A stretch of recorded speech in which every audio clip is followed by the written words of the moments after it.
Continuamos considerando hoy la resurrección del Señor Jesucristo como se encuentra narrada aquí en el capítulo 20 del Evangelio según San Juan. En nuestro programa anterior estábamos hablando de María Magdalena y cómo había ido de mañana al sepulcro, siendo aún oscuro, y cuando ella llegó había visto quitada la piedra del sepulcro. Inmediatamente fue corriendo y le contó a Simón Pedro y al otro discípulo. Dijimos que el otro discípulo era Juan. Dijimos además que María Magdalena en realidad no esperaba la resurrección del Señor Jesucristo. Ella pensaba que alguien había robado el cuerpo del Señor. El primer pensamiento que ella tuvo fue: las autoridades religiosas robaron el cuerpo del Señor. Y creemos que las autoridades religiosas habrían dado cualquier cosa por presentar el cuerpo de Jesús en aquel primer domingo. Ahora, lo más interesante de todo es que estas autoridades religiosas acusarían más tarde a los discípulos de robar el cuerpo del Señor. Vimos también que Simón Pedro y Juan tampoco esperaban la resurrección. Probablemente creían que María no veía bien en la oscuridad. Ella vio que la piedra había sido quitada, se asustó y corrió. O pensaban quizás que María se había equivocado de tumba. Así es que se precipitan al cementerio. Y amigo oyente, uno no va al cementerio a buscar a los vivos. Ellos no esperaban encontrar a un vivo cuando salieron con precipitación. Esperaban encontrar el cuerpo muerto del Señor. Continuamos considerando hoy este mismo asunto y vamos a leer los versículos 3 y 4 de este capítulo 20 de Juan. Y salieron Pedro y el otro discípulo y fueron al sepulcro. Corrían los dos juntos, pero el otro discípulo corrió más aprisa que Pedro y llegó primero al sepulcro. Este otro discípulo, como dijimos anteriormente, era Juan.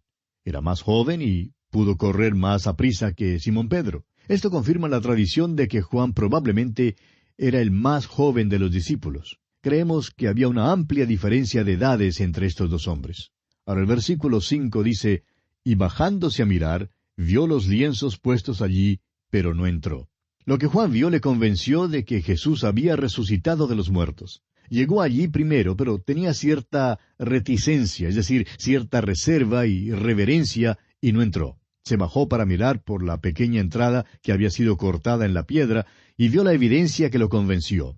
Es asombroso cómo Dios usa las cosas pequeñas como estas para traer convicción a los corazones de los hombres. Alguien ha dicho que las grandes puertas giran sobre pequeños goznes. Juan vio los lienzos puestos allí, pero el cuerpo había salido de ellos. Leamos ahora el versículo 6. Luego llegó Simón Pedro tras él, y entró en el sepulcro, y vio los lienzos puestos allí. Aquí viene ahora Simón Pedro, soplando y resoplando, bastante cansado por la carrera. Es que era difícil para él correr. La reserva no era una de las cualidades de Pedro, y por tanto entró enseguida al sepulcro. Él también vio los lienzos y el sudario que había estado sobre la cabeza de Jesús. Recuerde que José de Arimatea y Nicodemo habían envuelto el cuerpo de nuestro Señor en los lienzos y lo habían sellado con un compuesto de mirra y de áloes, lo cual formó como una especie de goma para sellar bien el cuerpo. Ahora, ¿cómo pudo salir el cuerpo de esa envoltura sin desenvolver los lienzos? Jesucristo salió de esa tumba así como una semilla sale de la tierra. Recuerde que él había dicho que si el grano de trigo no cae en la tierra y muere, queda solo, pero si muere, lleva mucho fruto. Pero la cáscara de la semilla todavía está en la tierra. Eso es lo que quedó en la tumba, simplemente la cáscara en la cual él había estado. Ya no estaba más en esa cáscara, estaba vivo.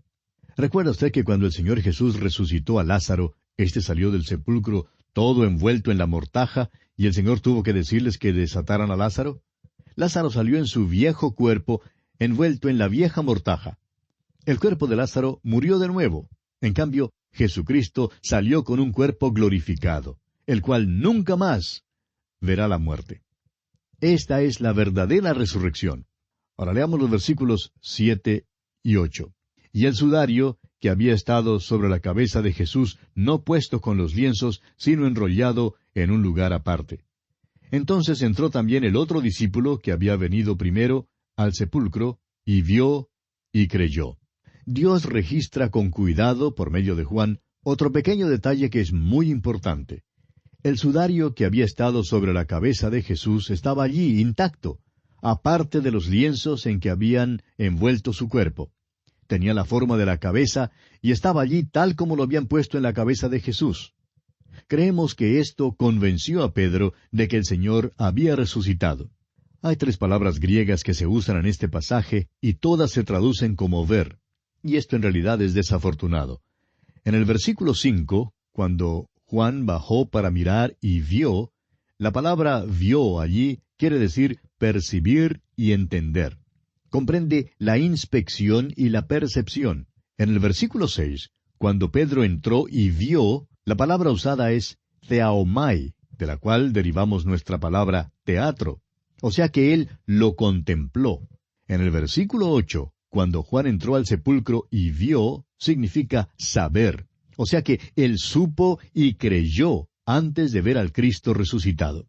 Leamos ahora los versículos 9 y 10 de Juan capítulo 20. Porque aún no habían entendido la Escritura que era necesario que él resucitase de los muertos. Y volvieron los discípulos a los suyos. Juan nos cuenta algo extraño. Estos hombres no habían entendido, aunque Jesús les había dicho que resucitaría de los muertos, y aunque el Antiguo Testamento también hablaba de esto.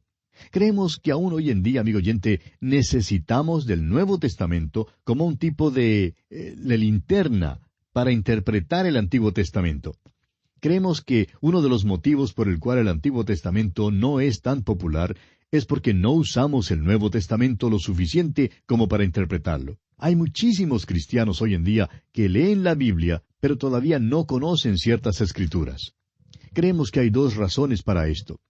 Una es que se puede leer un pasaje muchas veces y cada vez ver cosas en ese pasaje que no hemos visto antes.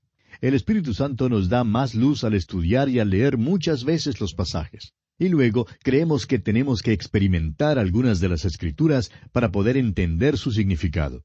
Las pruebas, los sufrimientos y las experiencias de la vida nos explican su significado. Por ejemplo, cuando David escribió que Jehová era su pastor, él sabía por experiencia propia el cuidado pastoral de Dios, porque él mismo era pastor de ovejas. Continuando ahora con nuestro estudio de este capítulo 20 de Juan, en los versículos 11 al 17, Juan nos narra la aparición de Jesús a María Magdalena. Al parecer, María es la primera persona a quien el Señor apareció. Hay mucha discusión en cuanto a las apariciones de Cristo después de su resurrección.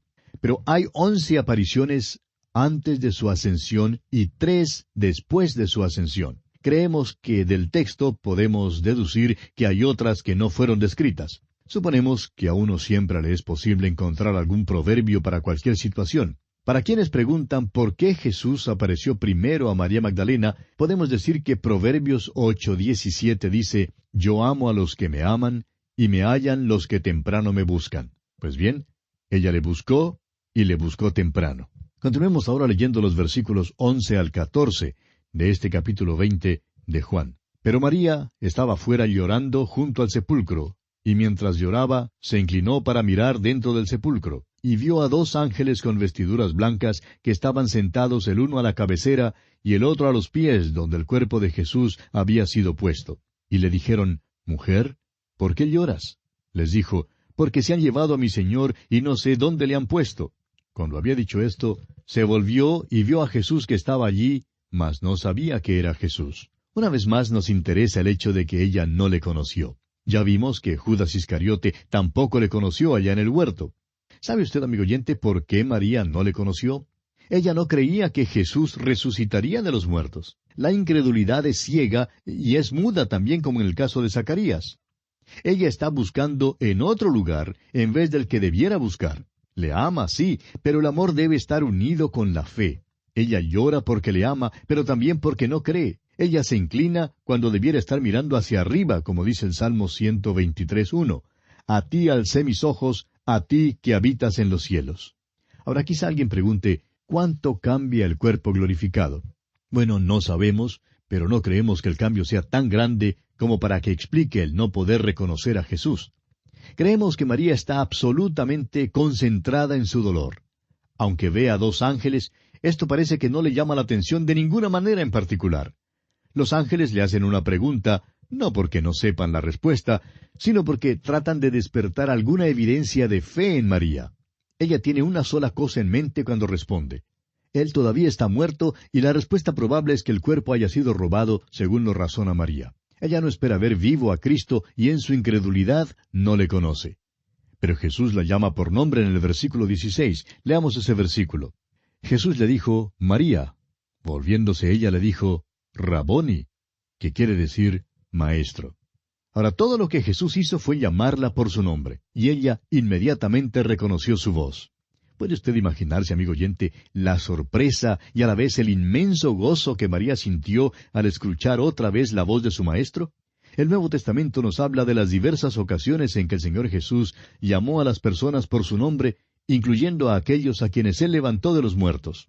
Amigo oyente, es nuestra opinión que si el Señor demora en regresar, y todos nosotros pasamos por la puerta de la muerte, nuestros cuerpos serán levantados cuando Él nos llame por nombre algún día, tal como Él llamó por nombre a aquellos a quienes Él levantó de los muertos cuando estuvo aquí en la tierra. Cada uno de nosotros escuchará llamar su propio nombre. Mis ovejas oyen mi voz, dijo Él. Creo que le escucharé llamar mi nombre. Volviendo al caso de la aparición de Jesús a María Magdalena, ella, en medio de su sorpresa y su gozo, se da media vuelta y ve a su maestro allí frente a ella, y trata de tocar a Jesús, pero Él le hace una advertencia. Leamos el versículo 17. Jesús le dijo, No me toques, porque aún no he subido a mi Padre, mas ve a mis hermanos y diles, Subo a mi Padre y a vuestro Padre, a mi Dios y a vuestro Dios. El Señor le dijo a María que no le tocara. La palabra tocar aquí es aptomai, que significa agarrarse. Más tarde dijo a los discípulos que le palparan. Ahora, ¿por qué esta diferencia?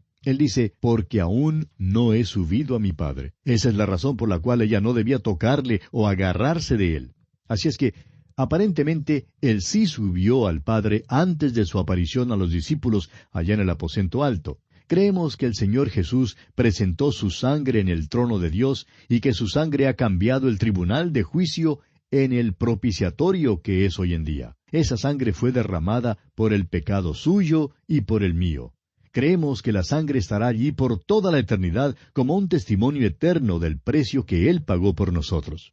Ahora fíjese usted que Jesús es específico en decir, subo a mi Padre y a vuestro Padre, a mi Dios y a vuestro Dios. Su relación con el Padre es diferente a nuestra relación con Él. Llegamos a ser hijos de Dios por medio de la fe en Cristo Jesús. Cristo, en cambio, es miembro de la Trinidad, el eterno Hijo de Dios, y aquí Él hace esta distinción. Permítanos hacer un pequeño paréntesis aquí, amigo oyente. Hemos estado hablando en cuanto a la resurrección y al cuerpo glorificado, y esto plantea la pregunta de cómo será en el cielo. El cuerpo glorificado es diferente, totalmente diferente, y sin embargo, no es diferente en el sentido en que la luz del día es diferente a las tinieblas. Creemos que nos conoceremos. Creemos que el cielo será tan diferente a lo que existe aquí que es difícil que nos imaginemos cómo es. Pero creemos que no será tan diferente como podríamos creer que será. ¿Le parece esto una paradoja? Nosotros creemos que habrá cierto tipo de cambio, pero no habrá en realidad el tipo de cambio que nosotros creemos, sino uno completamente diferente. ¿Ha oído usted, amigo oyente, a alguien decir a sus hijos que algún día irán al cielo y que serán ángeles y que cantarán con los ángeles? Bueno, amigo oyente, eso no es cierto. Vamos a ser las mismas personas con la misma personalidad, pero sí vamos a ser cambiados. Seremos libres de la naturaleza vieja y tendremos una naturaleza completamente nueva. Continuemos ahora leyendo los versículos 18 y 19 de este capítulo 20 de Juan. Fue entonces María Magdalena para dar a los discípulos las nuevas de que había visto al Señor y que Él le había dicho estas cosas. Cuando llegó la noche de aquel mismo día, el primero de la semana, estando las puertas cerradas en el lugar donde los discípulos estaban reunidos por miedo de los judíos, vino Jesús y puesto en medio les dijo, paz a vosotros. Estos hombres se habían dispersado cuando Cristo fue crucificado, pero ahora parece que se habían reunido y escondido en un cuarto porque tenían miedo. Las puertas estaban cerradas, lo cual en realidad quiere decir que estaban trancadas. ¿Ha notado usted que cuando lo sobrenatural toca lo natural, el mensaje que siempre viene es paz o no temáis? El mensaje que Él tiene para ellos ahora, cuando su deidad toca la humanidad de ellos, es paz a vosotros. Esta es la paz que viene al ser justificados por la fe por medio de nuestro Señor Jesucristo. Esto nos da paz con Dios. Leamos ahora el versículo 20. Y cuando les hubo dicho esto, les mostró las manos y el costado, y los discípulos se regocijaron viendo al Señor. Como usted ve, amigo oyente, aquí le reconocieron cuando le vieron. Claro que estos hombres estaban asustados. Jesús apareció en su cuerpo glorificado y entró en el cuarto, aunque las puertas estaban cerradas y bien trancadas. Aprendemos de esto que el cuerpo glorificado no está sujeto a las leyes del universo material. Es por eso que creemos que cuando ocurre el arrebatamiento y los cuerpos sean cambiados, no habrá ningún problema en que nosotros recibamos al Señor en el aire. Pero fíjese que, aunque es cuerpo glorificado, tiene las señales de las heridas en sus manos, en sus pies y en su costado. Hay una analogía extraña a aquel cuerpo que ha sido clavado en la cruz. Las cicatrices están allí. Ahora no creemos que habrá cicatrices en nuestros cuerpos. Creemos que esas cicatrices están en el cuerpo de Jesús porque son las cicatrices que llevó por nosotros. Creemos que sufrió esas heridas por nosotros para que usted y yo, amigo oyente, pudiéramos ser presentados delante de Él santos y sin mancha. Él tomó nuestro pecado y esas cicatrices serán la evidencia de eso por toda la eternidad. Leamos ahora el versículo 21 de este capítulo 20 de Juan. Entonces Jesús les dijo otra vez, paz a vosotros. Como me envió el Padre, así también yo os envío. No creemos que el Señor simplemente se repita a sí mismo. Creemos que esta paz aquí es una paz diferente. En el versículo 19 fue la paz de la redención, la paz con Dios. La redención ya es completa.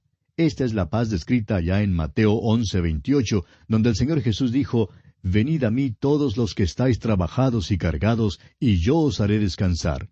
Este es el descanso de la redención, la paz de la redención. Pero hay otra paz, es la paz de Dios. Es la paz de aquellos que están en comunión con Dios y que hacen su voluntad. Esta es la paz descrita en Mateo 11:29, donde Jesús dijo, llevad mi yugo sobre vosotros y aprended de mí, que soy manso y humilde de corazón, y hallaréis descanso para vuestras almas. También en el capítulo 14 de este Evangelio de Juan, versículo 27 dice, la paz os dejo, mi paz os doy. Yo no os la doy como el mundo la da. No se turbe vuestro corazón, ni tenga miedo. La redención ya está lograda. Ahora Cristo les envía al mundo como el Padre le había enviado a Él. Él había mencionado esto antes en su oración. Dijo allá en el capítulo 17, versículo 18 de este Evangelio de Juan, como tú me enviaste al mundo, así yo los he enviado al mundo. Volvamos ahora al capítulo 20 de Juan y leamos el versículo 22. Y habiendo dicho esto, sopló y les dijo, recibid el Espíritu Santo. Este período de historia es un período de transición entre la ley y la gracia. Hay un intervalo en la vida de estos hombres y en el ministerio del Señor Jesús entre su muerte y su resurrección y el día de Pentecostés. Este es un tiempo único en la historia del mundo. Nuestro Señor les había hablado en cuanto a la oración en Lucas capítulo 11. Había dicho que si pedían, les sería dado. En el versículo 13 de ese capítulo 11 de Lucas, Él dice que está hablando especialmente en cuanto al don del Espíritu Santo que el Padre Celestial les dará a los que se lo pidan. Bueno, hasta donde podamos saber, ellos nunca lo pidieron. En Juan 14:16 Jesús dice, y yo rogaré al Padre, y os dará otro consolador. Fue el Señor Jesús quien lo pidió, no ellos. Es verdad que Simón Pedro mostró algo de discernimiento cuando dijo que Jesús era el Cristo, pero fue solamente unos pocos minutos después cuando le dijo a Jesús que no fuera a la cruz para morir. Personalmente creemos que en el momento en que el Señor sopló en ellos y les dijo, recibid el Espíritu Santo, estos hombres fueron regenerados. Antes de esto, el Espíritu de Dios no había morado en ellos. Ahora esta palabra sopló aparece solo una vez más en la Biblia. En Génesis, Dios sopló en la nariz de Adán aliento de vida. Creemos que aquí Jesucristo sopló la vida eterna en estos hombres, dándoles el Espíritu de Dios. Esto les sostendría y les daría seguridad en el intervalo entre su ascensión y la venida del Espíritu Santo en el día de Pentecostés. En el día de Pentecostés, el Espíritu Santo vendría y serían bautizados por el Espíritu en el cuerpo de Cristo. Serían también investidos de poder desde lo alto. En aquel día, la Iglesia comenzaría su existencia. Desde ese tiempo hasta el presente, el Espíritu Santo está en el mundo, mora en el creyente y bautiza a cada creyente en el cuerpo de Cristo. Leamos ahora el versículo 23 de este capítulo 20 de Juan. A quienes remitiereis los pecados, les son remitidos, y a quienes se los retuviereis, les son retenidos. Este es un versículo importante, pero es muy mal entendido. Juan Calvino ha escrito lo siguiente. Cuando Cristo manda a los apóstoles a remitir los pecados, no les transfiere lo que es atributo exclusivo de Él mismo. Pertenece a Él perdonar los pecados. Simplemente les manda en su nombre a proclamar el perdón de pecados. En ninguna parte del libro de los Hechos, ni en las epístolas, encontramos algún caso de un apóstol remitiendo los pecados de alguien. Sí, van a todas partes proclamando el perdón de pecados. Pero permítame hacer la pregunta, ¿qué es lo que perdona los pecados? Aún Dios no puede simplemente perdonar arbitrariamente los pecados. El perdón de los pecados es sola y únicamente por la sangre de Jesucristo. En los días del Antiguo Testamento, el perdón de pecados se basaba en el hecho de que Cristo vendría y moriría. En el Antiguo Testamento, Dios salvaba a crédito, por así decirlo, hasta cuando Cristo viniera y pagara la pena. Hoy en día, Dios perdona nuestros pecados cuando creemos que Cristo murió por ellos. ¿Cómo entonces podemos nosotros remitir los pecados? Proclamando el Evangelio, amigo oyente. Esta es la obra mayor que podemos hacer. Cuando alguien se arrepentía y creía en Jesús mientras Él estaba acá en la tierra, eso era maravilloso. Pero lo que causa asombro es que cuando usted y yo simplemente proclamamos la palabra de Dios y alguien es renacido y llega a ser nueva criatura en Cristo Jesús. A quienes remitiereis los pecados les son remitidos, ocurre cuando usted y yo, amigo oyente, proclamamos el Evangelio de la gracia de Dios. Ese es el privilegio más glorioso que tenemos hoy en día, amigo oyente. Tenemos una responsabilidad. Si no predicamos el Evangelio al mundo, sus pecados no serán remitidos. Creemos que estamos cosechando las consecuencias por los años que no hemos llevado el Evangelio al mundo. Hemos descuidado nuestra responsabilidad, y el resultado es que nuestros muchachos mueren en la guerra. Piénselo, amigo oyente. Si todos los muchachos que han muerto en la guerra hubieran estado dispuestos a perder sus vidas por Cristo y ser misioneros, ¿cuán diferente sería el mundo? Nosotros tenemos lo único que traerá el perdón al mundo. Es el Evangelio de Jesucristo. Amigo oyente, ¿qué está haciendo usted? Y aquí vamos a detenernos. Que Dios derrame sobre usted sus incontables bendiciones.